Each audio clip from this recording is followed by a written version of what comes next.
All right, my friends. So today we are putting up against each other two cameras that are a little more similar in price. I've watched a lot of videos out there, people putting the iPhone 13 cinematic mode up against, a $10,000 camera. And to be completely honest, I don't think that's fair because they are totally two different categories.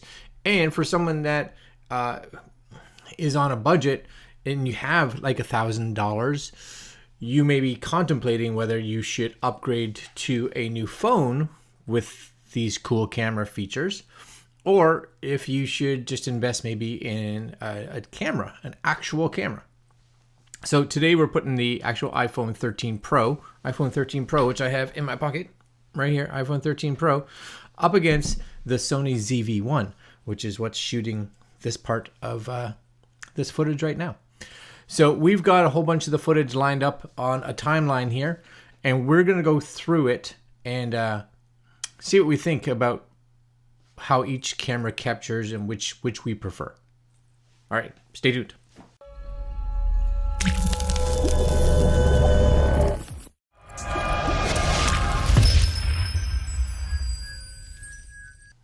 Okay, so we took both cameras and we mounted them as close as possible to each other. So there's going to be a little bit of variation, but we shot the iPhone in cinematic mode, so it's 1080p 30, and we put it up here on the screen in whatever it decided was best. So normally that was somewhere around f2.2, f2.8, somewhere in that range. So we've got everything just labeled as 2.8 because that's kind of where it sits. So we want to see, if you're not going to touch this footage, what it kind of gives you, because a lot of people that buy this phone, they're not going to play around with it. Now, the Sony ZV-1 was set in a flat profile. We did do some saturation boost in the editing just to get it to look a little closer to the actual iPhone footage. And it was always shooting at f1.8. So we let the camera figure out what the shutter speed was, but we kept it at f1.8 because we really wanted to get as much background blur as possible out of this camera. So here we go. Starting at the beginning here. So this is my cat. And this is she's just laying on the carpet, and this actually did surprisingly well. I was actually really impressed with how the iPhone did with this. Very difficult to see where that cinematic mode, that fake blur, is kicking in, and I do like back here, it kept a lot of the highlights in there. Now we'll just play this forward, and you can see here. iPhone 13. We'll switch to the ZV-1 right here. And of course, very natural color for sure. We do get a lot more blowout back here. I will have to say that because the iPhone shoots in Dolby Vision, its ability to capture light on both spectrums is surprisingly good. The downfall, of course, is when you get into editing, and we're editing in standard dynamic range versus high dynamic range. There's a lot more work with that footage, or else it just shows as blown out all the time.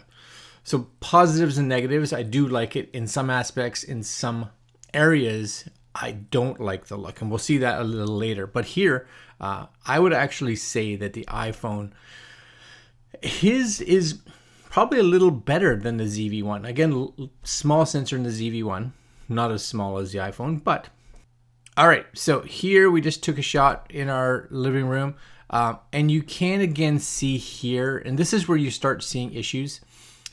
There is that cutout, right? That cutout, and it's not bad, but it's definitely visible.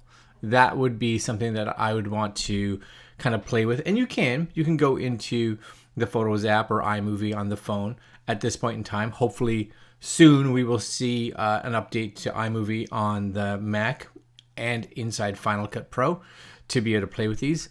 But you do get a pretty noticeable blur that is definitely a cutout. And when we go to the ZV-1, it definitely looks more natural, of course, because it is. So in this aspect, I would say that wins. And we see it here as well. We did the same kind of shot with a set of playing cards, and it's got it's got not a great cutout.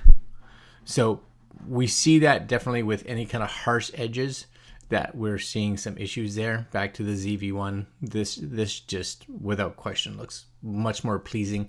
And because we shot it in a fairly neutral color profile, we can play around with this. We can play with the blacks to get it a little more crispy if you wanted to, etc., just to kind of get it to what you want.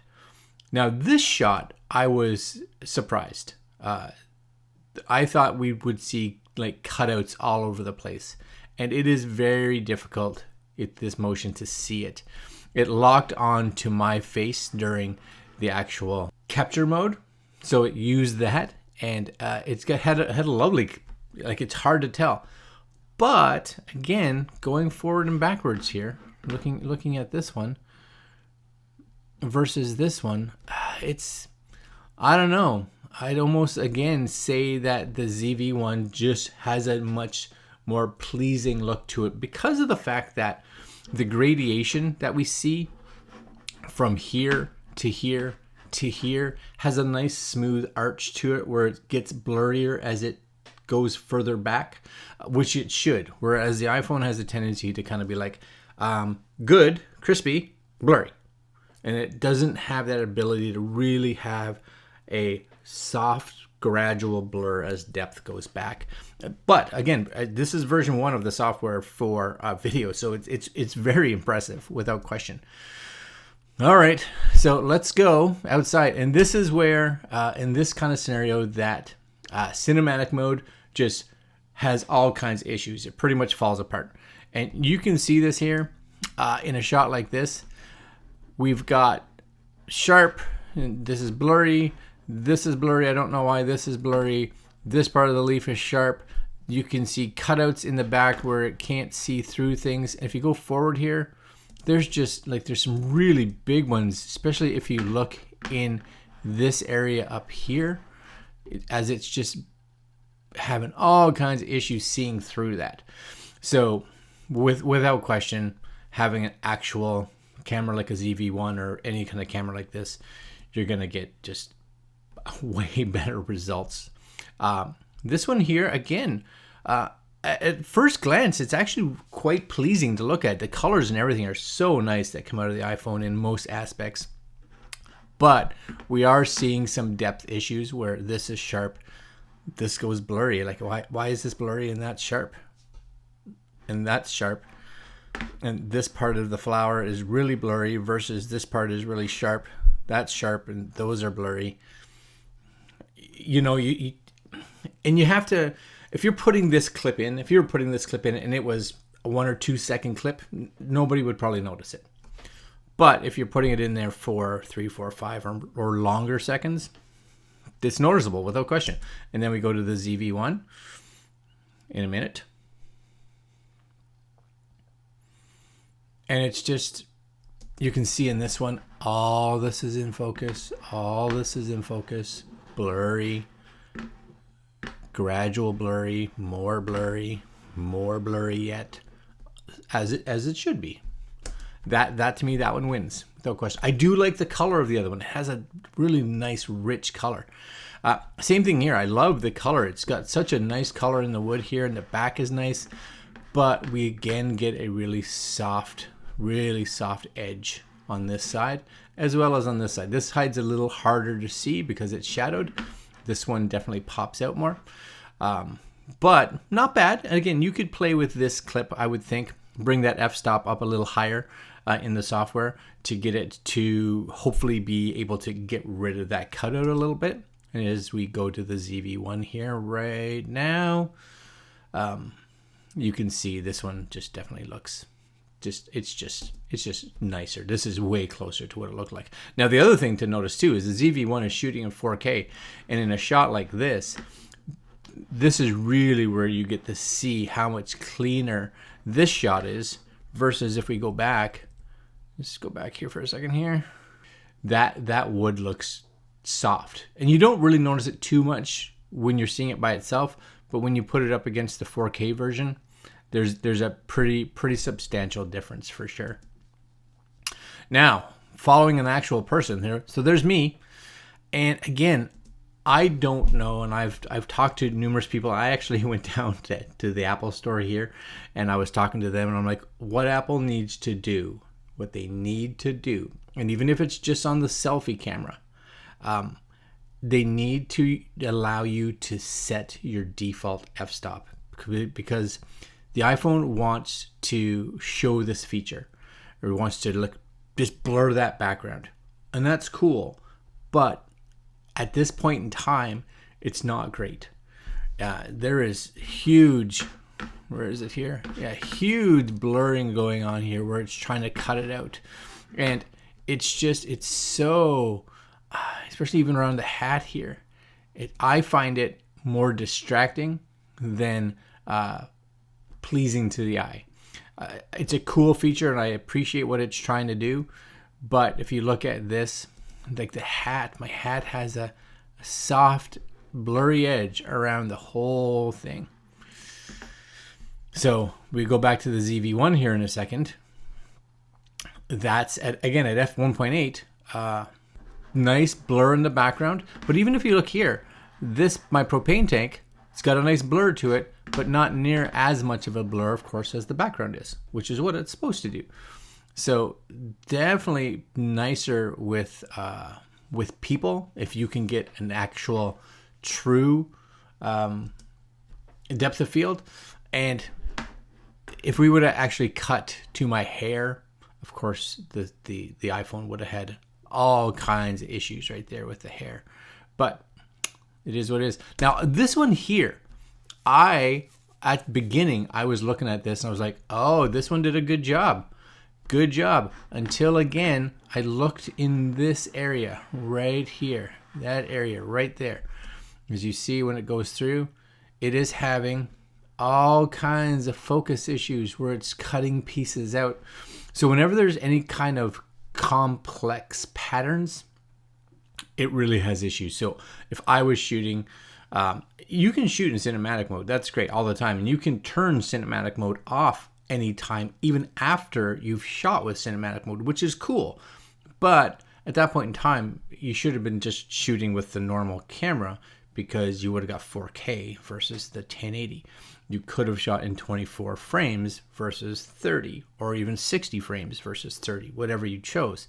So whenever you're doing something complex where there's a lot of depth and there's a lot of possibilities of cutout errors, I would not use cinematic mode, because it's not going to work, because that 100% without question looks considerably better. It did a good job here.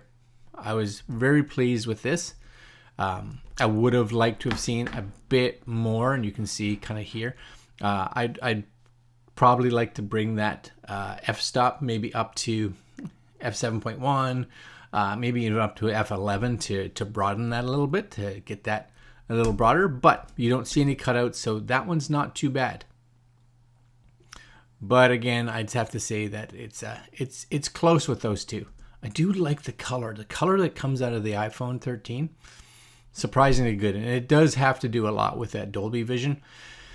It just means that there's a lot more color correcting after that you have to do with it. Same thing here. If you look up in this kind of section right in here, there's a lot of detail happening, and you can see it having some issues with the cutout of these pieces.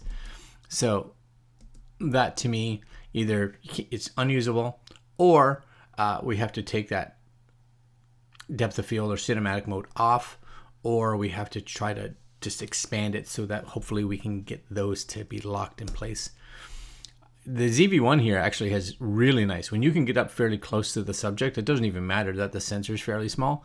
When you can get up close, it's got a really nice blur at f1.8. So very pleased with that. Even here, we got really nice detail on the spider web.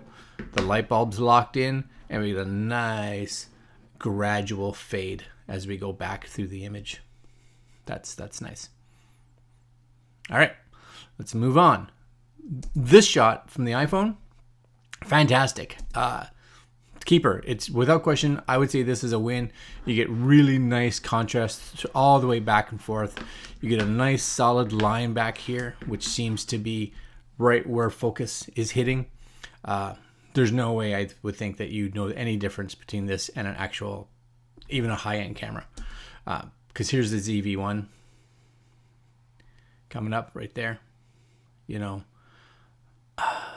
very close. Again, this one definitely has a much more gradual fade off or blur as it goes back into the distance. But if you didn't have them side by side, it'd be very hard.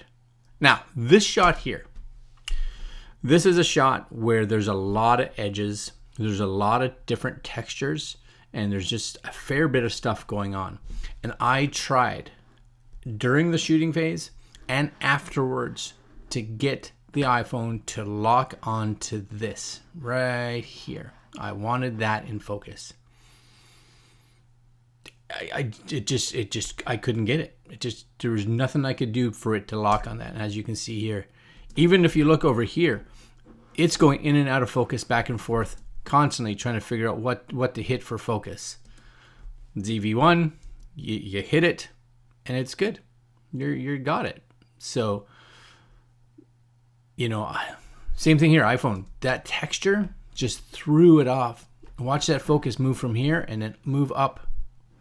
I couldn't, and move back and move up. It's all over the place, and because of that, with that kind of texture, it was impossible for me to get it to lock on. Whereas here on the ZV-1, no issues. Click, focus, done. We're good.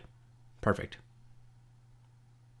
And without even knowing, you should be able to tell there's that lovely halo cutout, right? All through my jacket here, all through here. When you pause it, you can really see that cutout, you know. And again, you can get rid of some of that for sure by simply going in afterwards or even before and moving that f-stop up and down. And I would love, again, for them to put in a setting that allows us to preset that and be like, whenever I shoot with cinematic mode, I would like it to be at f8. I'll move it down if I need to, but let me have it at like f8 right in the middle, not putting it at f2. Maybe down the road, we'll see, because that, again, you have to edit every one of these shots. ZV-1, clean. Look how nice that background blur is. Beautiful. Super nice.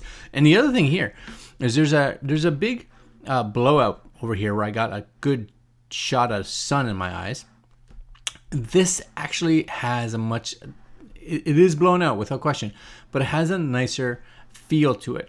I find when the iPhone, because it has such a huge dynamic range because of its Dolby Vision, when it does blow out, it looks really bad. So if you come through here and we go back to the iPhone, see it, we don't have any blowout here, which is great. I'm not a huge fan of the color that it gives you.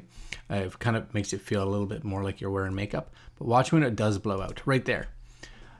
It is not a nice blowout. It's like it's clipping because the software can't handle it. It's not a sensor issue. It's a software issue, and I really don't like the look of when it clips.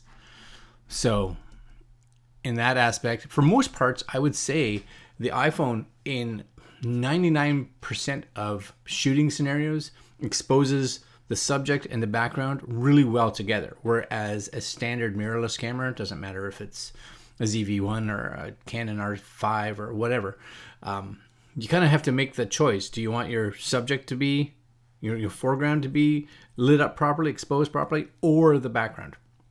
Because it has a tough time handling both, unless you bring out lighting, of course. The iPhone does a fantastic job in it, but when it reaches its limitations, that's where it kind of goes overboard, in my opinion. But yeah, brutal cutout. I'm not happy to see that. That looks just so much nicer. And the exposure, even though I got a lot of sun in there with the ZV-1, held it really nice. Going back, you can see versus, like, look at that versus that. Like, that's what my face looks like with all its flaws and little wrinkles and little whatever. This just looks, I don't know if it's compression or, like, look how flat like my nose looks. It looks like I got a bad makeup job, even inside here, right? It's got this matte almost put on it, which I don't like. again, when it's moving, it's a little harder to see it, but you can see those imperfections, I guess, of what the iPhone's doing. I'm just in here again, right? Brutal bad cutout. Can it be played with? Yeah, sure. Most definitely. But do you want to? Because I don't necessarily want to. And this, again, if I were to bring some light, I could expose that. Both the Sony and the iPhone had a little bit of issues here with getting the foreground and the background. The iPhone definitely did better in brightening that foreground. As you can see here, this is a ZV-1. I'm a little dark. I could probably rescue some of that.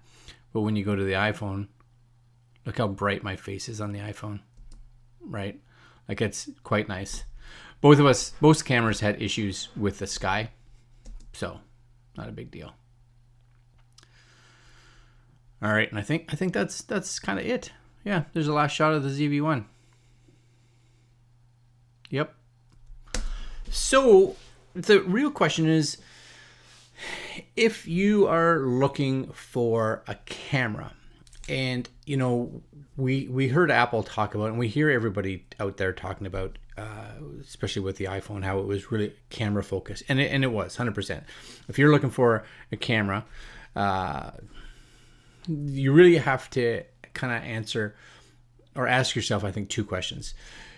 Do you need a new smartphone? Because if you need a new smartphone, this has got one of the best cameras out there, and it's super feature rich without question, and you're going to be happy with it. Will you have to do some extra work with the cinematic mode on the iPhone 13? 100%. If you want it to look good, usable, in my opinion, you have to play with it. You have to play around with that f-stop. And again, once they hopefully come out with a desktop editing software update to like iMovie or Final Cut, then we'll be able to play with it on a big screen and actually see those cutouts and hopefully play around with them a bit better. Then yeah, get an iPhone.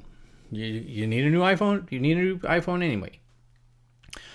If you're looking at it strictly because you're like, oh, I have an iPhone 12 or I have an Android phone or I have whatever, and it does its job for what I need it, but I kind of would like a new camera. In my opinion, I'd buy a new camera, right? I'd be like, no, I would prefer a camera because everything is natural, and I don't think the artificial stuff, the artificial depth of field, I don't believe it's there yet. It's close, and it is impressive, without question. It's close, and it's impressive. But a camera like the Sony ZV-1, which is just what I have, you guys can go out and look at whatever you want to look at. US prices is like $700. Canadian, it's like, I don't know, $8.99 or something like that. I'm not even sure, which is fantastic. You can buy extra batteries for it. Cool. Can you do that with your phone? Sort of, but not really. Unlimited memory. Just go buy SD cards. Really nice, right? You can shoot with depth of field in 4K at 24 frame at, I believe, 30, and I believe maybe 60 in 4K on the ZV-1. You can shoot 1080p, 120, all kinds of features of the Sony, which I really like. But you have to carry around another piece of gear, right? Not everybody does that. But when I go out, when I go on holidays or wherever, and I want to shoot photos and videos, I always bring a camera. I bring a camera. The iPhone is great, but it doesn't have, in my opinion, not yet, that full level of creative control that something like an actual camera from a ZV-1 to, like I said, a Canon R5 or a Sony Alpha or a Nikon or whatever it is. Those are going to give you way more creative control. And even though I think cinematic mode is cool, and I think it will be a really great feature on upcoming iPhones, it's early right now. So I don't think someone who is looking at a camera necessarily needs to buy the iPhone for cinematic mode. If you're buying an iPhone, buy it for the phone and all the other cool pieces of apps and technology that it possibly has, or you have an old iPhone 8 or something like that. All right, guys, if you have any comments or questions, leave them down below. What were your thoughts? And that's it for me today. I'm gonna have some more videos coming up soon, but we're going away this weekend, and I bought myself another new camera. Yeah, another new camera, and you guys will probably know about what camera I bought shortly, because I'm gonna test it against the ZV-1 in a video kind of similar to this. All right, guys, like, comment, share, subscribe, hit that little notification bell, and we will see you fine folks next video. Later. Oh yeah, can you guess what I bought? Can you guess what I bought? It wasn't super expensive, but expensive enough. All right, guys. Later.